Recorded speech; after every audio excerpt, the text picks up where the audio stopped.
চট্টগ্রামের Pahartali railway carriage wagon মেরামত কারখানায় দীর্ঘদিন ধরে বিপুল পরিমাণ লোহাজাত স্ক্র্যাপ অনুমতি ছাড়াই মজুত ও চুরির অভিযোগে অভিযান চালিয়েছে দুর্নীতি দমন কমিশন দুদক।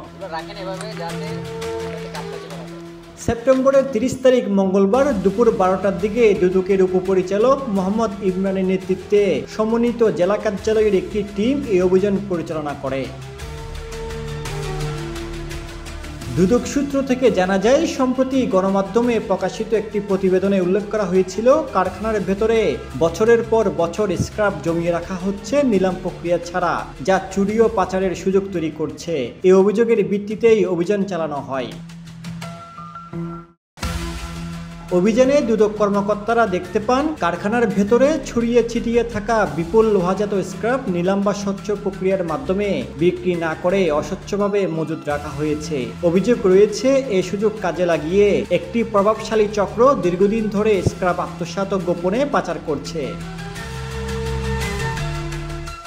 এ সময় দুদক কর্মকর্তারা বিভিন্ন নথি ও প্রমাণ জব্দ করেন এবং কারখানার দায়িত্বশীলদের কাছ থেকে ব্যাখ্যা নেন। প্রাথমিকভাবে ধারণা করা হচ্ছে, কারখানার কয়েকজন কর্মকর্তা দীর্ঘদিনের এই অনিয়মের সাথে জড়িয়ে থাকতে পারেন।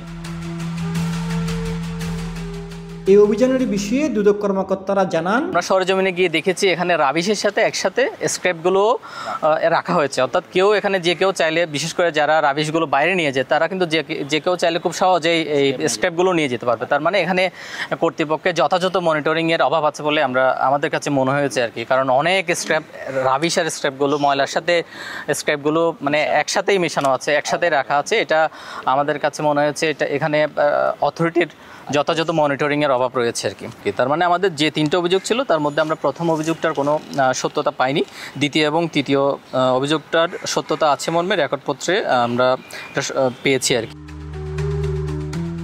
জানা যায়, 1947 সালে প্রতিষ্ঠিত চট্টগ্রাম রেলওয়ের ক্যারেজ ও ওয়াগন মেরামত কারখানায় প্রতি বছর 950 যাত্রীবাহী ও প্রায় 7000 মালবাহী বগির রক্ষণাবেক্ষণ ও মেরামত কাজ হয়। ফলে এখানে বিপুল পরিমাণ যন্ত্রাংশ ও স্ক্র্যাপ জমা থাকে, যা একটি চক্রের মূল লক্ষ্য হয়ে উঠেছে।